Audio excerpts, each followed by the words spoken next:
Olá, sejam bem-vindos ao quarto vídeo do nosso curso do zero ao extraordinário, decoração em isopor. Hoje vamos ver uma ferramenta muito essencial para o nosso trabalho, que são os pincéis. Então, a gente vai entender um pouquinho melhor que escolher o pincel certo e saber utilizá-lo, é claro, pode transformar completamente o visual das suas peças. Então, vamos aprender junto? No mercado existem muitos tipos de pincéis e cada um tem uma função específica. Não precisa se assustar com a quantidade de pincéis que eu tenho aqui no meu ateliê, não, tá? Você só precisará de ter pelo menos uns 5, 6, tá bom? Não precisa muito. É que eu guardo todos. Tipos de pincéis ideais para o isopor. Então, esses aqui são os principais pincéis que você vai usar. Pincéis largos e chatos, eles são ideais para cobrir áreas maiores, como pétalas grandes, porque eles garantem uma cobertura uniforme e também agilizam o trabalho todo. Temos também os pincéis médios, que são perfeitos para pintar as flores pequenininhas. Os pincéis fininhos, eles são excelentes para dar aqueles acabamentos bem delicados, como contorno, acabamentos especiais. Eu uso os fininhos para assinar as minhas peças, né? Tenho aqui muitos outros pincéis. Tem aqui pincéis de maquiagem, tem pincel para aquarela, que são bem mais molinhos. Tem pincel para óleos sobre tela. Tá tudo aqui junto. Por isso que tem essa quantidade enorme aqui de pincel. Mas o que você vai precisar mesmo é somente de um joguinho de pincel, ok? Outro ponto muito importante é o material das cerdas. Para trabalho com isopor, dê preferência para pincéis novos, com cerdas macias, sintéticas, tá? Esses aí, elas espalham melhor a tinta e evitam marcas indesejadas no acabamento. Quando o pincel já está muito usado, ó, tá tão gasto, né? Eu pus até isso aqui para segurar. Ele tá tão gasto, ele tá duro, ó, ele não, muito duro. Quando eles já estão muito usados, muito gastos, eles ficam com as cerdas mais duras. E você tem que ter muito cuidado quando eles estão assim, tá? Porque no isopor, eles geralmente ferem a superfície do isopor, deixa aquelas marcas, arranham. Às vezes tira até pedaço do isopor na hora de pintar. Então, mas aí eu não guardo, não sei jogar fora, eu guardo aqui. Eu gosto de pincel, né? Ele está gasto. Ó, esse tá bem gasto, ó, você vê que tá pequenininho, né? Ó, diferente desse aqui, tá novo, olha o tamanho. Esse aqui é chafradinho. Eu tenho ele, mas eu não uso. Por isso que tá grande, né? Ó, esse aqui como tá gasto. Esses são os meus pincéis. E como que a gente tem a manutenção dos pincéis, né? Para manter seus pincéis em bom estado, durar muito tempo, é fundamental você limpar ele bem após cada uso. Então, você sempre lava o pincel com água corrente. Com água e sabão, você faz assim no sabão, ó. Sabão neutro. Depois de você usar ele. E vai espalhando assim, o sabão vai fazer espuminha, né? E você vai enxaguando. Aí nunca deixa os seus pincéis de molho muito tempo, tá? Porque pode danificar os pelinhos dele. E após a lavagem do seu pincel, deixa pelo menos uns 5. Ó, isso aqui é uma dica de expert. Deixa pelo menos de molho uns 5 minutinhos num amaciante de roupa ou então condicionador de cabelo. Isso daí vai deixar as cerdas bem macia, né? Bem macia. Depois você vai modelando ele assim, ó. Vai fazendo assim, ó, vai modelando a cerda do pincel do formato original dele. E deixa o pincel secar assim, ó. Horizontal. Para evitar que a água entre aqui dentro e apodreça a madeira. Guarde ele com as cerdas para cima, que nem os meus aqui. Tá tudo sequinho para cima. Agora vamos dar o treinamento técnico. Oba! Hoje é diferente. Agora vamos dar início a práticas que vão te ajudar a dominar o uso da tinta. Olha que legal.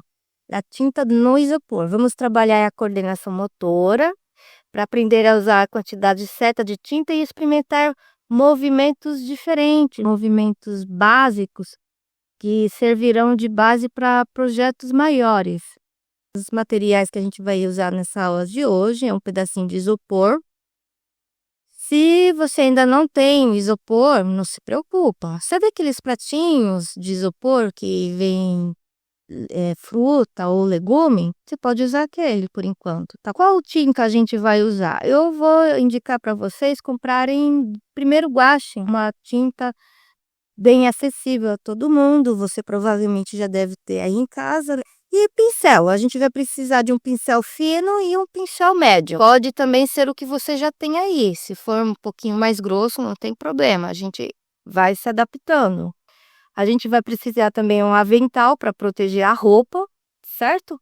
Pratinho para misturar a tinta, paninho úmido e um paninho seco para limpar os seus pincéis e um pouquinho de água para limpar o pincel. Então, para diluir a tinta também, essa água vai servir, tá bom? Então, o exercício que iremos fazer agora é para desenvolver a precisão, ter leveza no seu traço, confiança e manuseio do pincel. Testando o controle do pincel. Pegue seu pincel fino, mergulhe levemente na tinta. Caso a tinta esteja muito grossa, é só você ir diluindo aos pouquinhos com algumas gotinhas de água. Vai de prazerzinho, tá? E segure o pincel com leveza. Agora faça pequenos pontos uniformes e uma linha reta. Imagina uma linha reta e vai fazendo na placa de isopor. Isso, agora você deixa o pincel fluir, levinho, pontinho, pontinho. Continue agora alternando entre linhas horizontais e verticais, assim, ó. Pontinho, horizontal, vertical, pontinho, horizontal, vertical, pontinho, horizontal, vertical, pontinho, e aí vai. Não importa se tá feio, se tá grosso o traço, tá? O importante é você treinar. Foque em manter a mesma distância entre os pontos, isso é importante. Mas não existe certo nem errado nesse exercício, você tem que praticar. Vai praticando, vai pintando. Esse exercício aqui, o foco dele é para te ajudar a controlar a quantidade de tinta e ter firmeza na sua mão. Se os pontos ficarem muito borrado, muito grande, tenta usar um pouquinho menos de tinta no pincel, criando traços simples. Agora vamos com o pincel médio. O pincel médio, vamos praticar agora traços retos e curvas. Lembra as nossas linhas lá com a caneta? Agora a gente vai fazer com o pincel. Para isso, desenhe linhas horizontais e curvas suaves em formas de onda. Vamos lá? Então, a linha reta. Apoie levemente o pincel e deslize suavemente, mantendo a pressão constante. Agora vamos fazer os movimentos de curva. Movimenta o braço inteiro, tá? Em vez de apenas o punho. Não é só o punho que trabalha, o braço todo vai junto, tá? O braço todo vai junto. Para criar curvas mais naturais. E esse exercício é bom para pintura, manuseio do pincel. Também vai ajudar você a fazer esses cortes arredondados aqui no isopor. Então, quanto mais você trabalha a movimentação circular, que nem no nosso treino da caneta, fazendo bolinha, círculo, quanto mais você treinar isso, melhor vai ser o corte. Se errar ou sentir que o traço não está uniforme, lembre-se que isso aqui faz parte do aprendizado. Continue praticando até que seus traços fiquem firmes, né? Quando você vê que está mais bonitinho, constante, aí está no ponto certo. Parabéns, então, por completar o seu primeiro exercício com tinta no isopor. Esses movimentos básicos são essenciais para construir a sua precisão e confiança. Continue praticando, pratique muito. Refaça esses exercícios mais vezes na sua placa de isopor, se você já tiver comprado, tá? Ou então, você pega lá o pratinho de legume, vai treinando, vai treinando. Quanto mais você treinar, mais rápido você verá os resultados do seu trabalho. E antes de seguirmos em frente, quero de novo convidar vocês a assistir mais vídeos também, os outros conteúdos aqui do meu canal, que são estudos bíblicos, né? Que estão disponíveis aqui. Você estará me abençoando e será também abençoada com a mensagem bíblica desses vídeos. Além disso, eu também deixei na descrição do vídeo aqui o link da Amazon para você estar comprando, adquirindo os materiais do seu curso. Se tiver, gente, alguma dúvida, usa lá o nosso grupo do WhatsApp. Nosso grupo do WhatsApp é para isso. Então, posta lá. Mas posta seu trabalho, mostra pro pessoal que você está treinando. Olha, meu risco com a mão direita, meu risco com a mão esquerda, meu traço com a tinta, meu traço com a caneta. Quanto mais você treinar, melhor vai ficar esse traço. E se tiver dúvida, também coloque lá no nosso grupo do WhatsApp. É sempre um prazer acompanhar você, acompanhar o crescimento de você no nosso curso. Veremos na próxima aula. Tchau, até mais.